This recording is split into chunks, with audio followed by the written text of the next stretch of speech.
Bully Magnets presenta... Es momento de hablar sobre gobiernos latinoamericanos, y eso solo significa una cosa. Hay tiranos, dictadores, monarcas manipuladores, cortesanos con cerebro de ratón. Así es hora de hablar de dictaduras latinoamericanas, particularmente las que tuvieron gobiernos autoritarios. Pues aunque no lo crean, las dictaduras también tienen sus tipos y se dividen entre las totalitarias y las autoritarias. Así que antes de entrar con la historia de los países que tuvieron este tipo de gobierno autoritario, bien vale la pena diferenciar cuáles son las características que tiene el totalitarismo y el autoritarismo. Es momento de una definición. El autoritarismo es un sistema de gobierno no democrático en el que una persona o una élite detentan el poder, y en el que los derechos políticos, las libertades civiles y los derechos humanos están ampliamente restringidos. Todo esto con el objetivo de fortalecer la perpetuidad del régimen y favorecer los intereses de la élite y los intereses dominantes. Hay que decir que, a diferencia de los regímenes totalitarios, en el autoritarismo el presidente o dictador no tiene el poder absoluto, sino que deja un cierto margen de acción a la oposición política. Esto de manera que su gobierno parezca una democracia, pero que en la práctica esta oposición esté ampliamente restringida y controlada por el régimen. Otra característica del autoritarismo es su carácter conservador, ya que busca paralizar los cambios sustanciales o radicales de la sociedad, por lo que trata de controlar el contenido de las expresiones culturales y las manifestaciones que busquen cambios sociales. Para lograr ese objetivo, un régimen autoritario está también conformado por medios de comunicación que difunden los valores y la visión del régimen como algo positivo, del poder de los empresarios que fomentan actividades económicas que benefician a la élite en el poder, y finalmente al poder judicial, que justifica el actuar arbitrario y represor del régimen al darle sustento legal. Esta combinación de elementos busca la despolitización de la población, de manera que ésta acepte la permanencia y crecimiento del régimen. De alguna manera, el conformismo y la apatía son las mejores herramientas para la permanencia de un régimen autoritario y el poder de las élites que lo detentan. Esto último es muy importante para definir al autoritarismo, pues es una de las principales diferencias que tiene con respecto al totalitarismo. La apatía política es una gran herramienta para conservar el poder, mientras que en el totalitarismo la ideología política radical y la movilización de las masas politizadas son el sustento del poder del régimen y del dictador.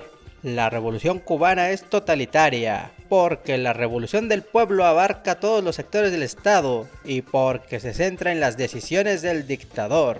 Y finalmente, en el caso latinoamericano, el componente burocrático militar fue la fórmula más común. Un tipo de autoritarismo que está compuesto por militares que toman el poder por la fuerza bajo el argumento de establecer un país desarrollado y en orden, donde la burocracia, los altos funcionarios y los tecnócratas internacionales juegan un papel central en la élite autoritaria.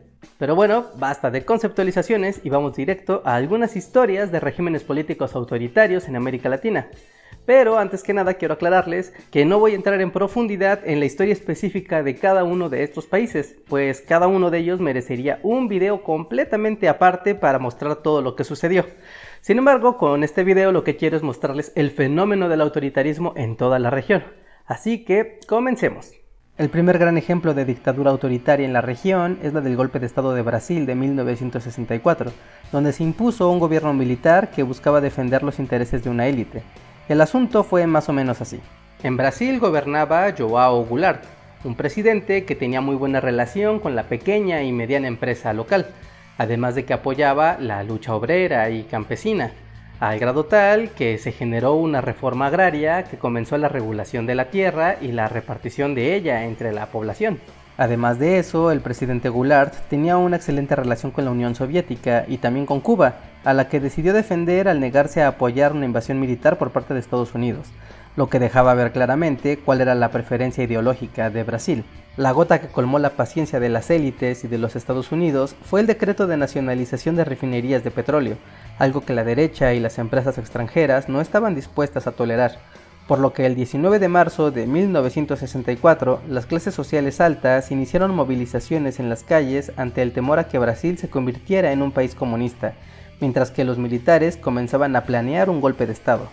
Para el 31 de marzo de 1964 se consumó el golpe de estado en contra de Goulart y tomó el poder el militar Humberto Castelo Branco, bajo el patrocinio de las grandes empresas, los medios de comunicación y el gobierno de los Estados Unidos, todos con la intención de erradicar al comunismo, la disidencia y establecer políticas económicas neoliberales. Y antes de que me digan en los comentarios que el neoliberalismo no existe, que no hay documentación formal al respecto y que es solo una manera en que los grupos de izquierda se refieren al liberalismo económico y bla bla bla, les recomiendo ver el siguiente video, donde explico con toda claridad qué es el neoliberalismo con muchas referencias y bibliografía. Así que pásense por ahí porque seguro les va a interesar.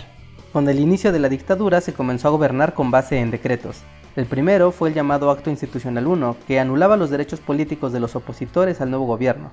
Esto desde el nivel de ciudadanos hasta el propio expresidente Goulart y allegados. De 1967 al 74 Brasil tuvo dos nuevos presidentes, Arthur da Costa e Silva y Emílio Garrastazu Medici. Estos dos tuvieron un perfil mucho más represor, y esto fue reflejado en el Acta Institucional número 5, que determinaba que tanto la policía como el ejército no tenían que entregar una orden de aprehensión a ninguna persona y podían detener arbitrariamente a quien quisieran, además de que se anulaba el habeas corpus, que es el derecho a ser presentado ante un juez para determinar si una detención fue legal. Con estas medidas se erradicó el Estado de Derecho en Brasil y las torturas, desapariciones, secuestros y asesinatos estaban a la orden del día, especialmente en contra de cualquier disidente político o guerrillero, a quienes la dictadura consideraba como terroristas. Y es que Brasil fue el primer país donde se implementó la doctrina de seguridad nacional. Esto fue una serie de estrategias militares represivas, coordinadas desde los Estados Unidos, en las que los ejércitos latinoamericanos se dedicaban a mantener el orden ideológico y evitar a toda costa la introducción del comunismo. La doctrina de seguridad nacional fue la estrategia para la imposición del imperialismo norteamericano. Para 1974, la crisis económica comenzó una efervescencia de protesta social que la dictadura no podía contener con tanta facilidad, por lo que el presidente Ernesto Geisel tuvo que retirar el Acta Institucional número 5, con lo que la dictadura comenzaba su lenta retirada, que se consumó hasta 1988 con la llegada del primer presidente civil electo de forma directa, Fernando Collor de Mello. Otro de los ejemplos del establecimiento de un gobierno autoritario en América Latina es la llamada Revolución Argentina. Esto se trató de un golpe de estado militar ejercido el 2 de junio de 1966 en la que se derrocó al presidente Arturo Illia y se estableció la dictadura militar de Juan Carlos Onganía. Y es que Arturo Illia había anulado contratos petroleros con compañías extranjeras, había creado una ley de regulación de medicamentos que afectaba a la industria farmacéutica, se negó a firmar un acuerdo con el Fondo Monetario Internacional y a reestructurar las finanzas del país con la banca internacional. Básicamente, se negaba a participar en las dinámicas del liberalismo económico de la época. El objetivo de este golpe de estado no era cambiar al gobierno, sino tener el poder para controlar a las masas obreras y evitar así la propagación del comunismo.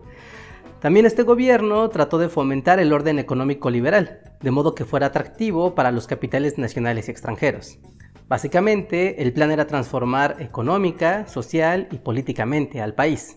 La dictadura de Onganía trató de acelerar la industrialización y generar la transformación del país con el apoyo de la burguesía industrial, la burguesía agrícola, la iglesia, los medios de comunicación y los demás poderes de facto. La dictadura disolvió al parlamento y en su lugar creó el Estatuto de la Revolución Argentina, que básicamente era un instrumento que daba justificación legal a las acciones represivas del Estado.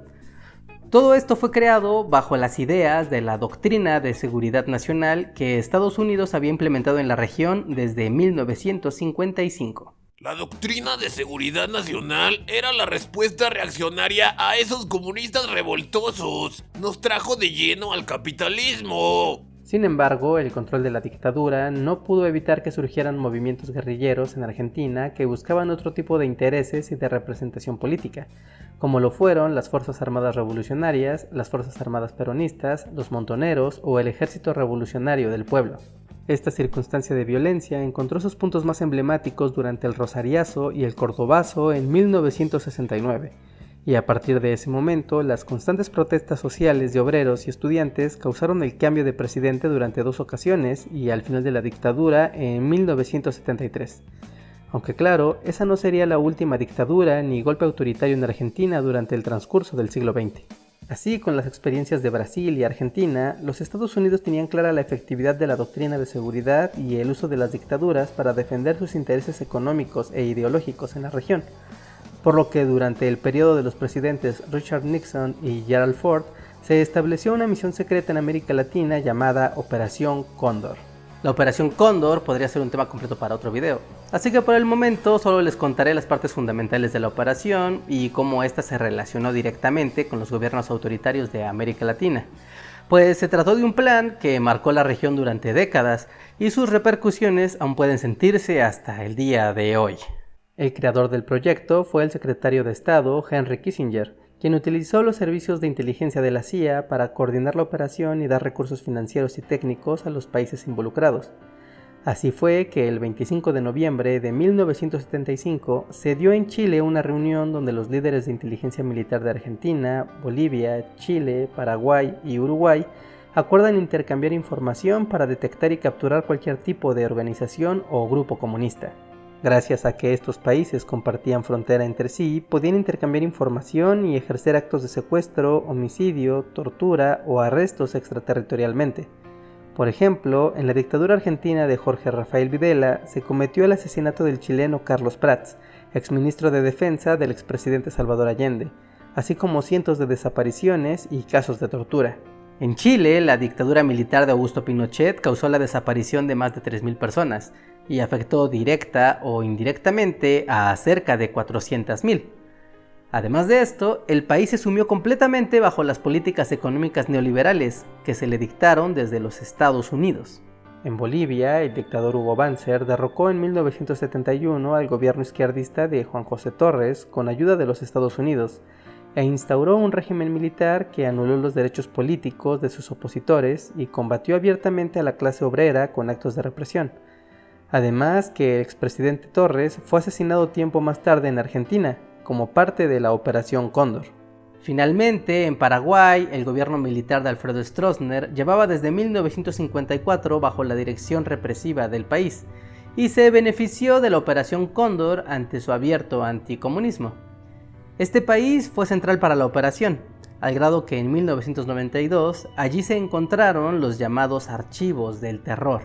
Estos archivos documentaban todas las comunicaciones entre las autoridades policiales y militares de Argentina, Chile, Uruguay, Brasil y Paraguay, y hacían de evidencia sobre cómo se ejerció el terrorismo de Estado en coordinación con Estados Unidos hacia Sudamérica y el sistema de control que ejercía toda clase de violación a los derechos humanos, así como desaparición forzada y asesinatos.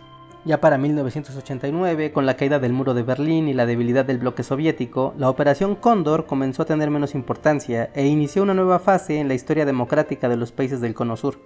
Sin embargo, durante 2 décadas, la estrategia de fortalecer regímenes autoritarios permitió a Estados Unidos tener a toda la región como títeres de sus intereses ideológicos, políticos y económicos. Y así fue como Estados Unidos controló al continente durante la Guerra Fría. Así que ahí lo tienen, una rápida mirada hacia el autoritarismo y algunos ejemplos de este sistema de gobierno que aún hace eco en nuestros días. Así que díganme, ¿ustedes conocían con claridad este concepto? ¿Conocían acerca de la Operación Cóndor? ¿Cómo se entiende este tema en sus países? Aquí en México al menos no se estudia mucho sobre las dictaduras latinoamericanas, así que eso pasa completamente de noche, a pesar de su completa importancia para entender la historia de toda la región. Así que díganme, me va a encantar leerlos, me va a encantar responderles y dejarles el corazón de comunidad a todos los comentarios durante la primera semana de este video. Y además, si ya que están ahí, déjenme su like y su suscripción.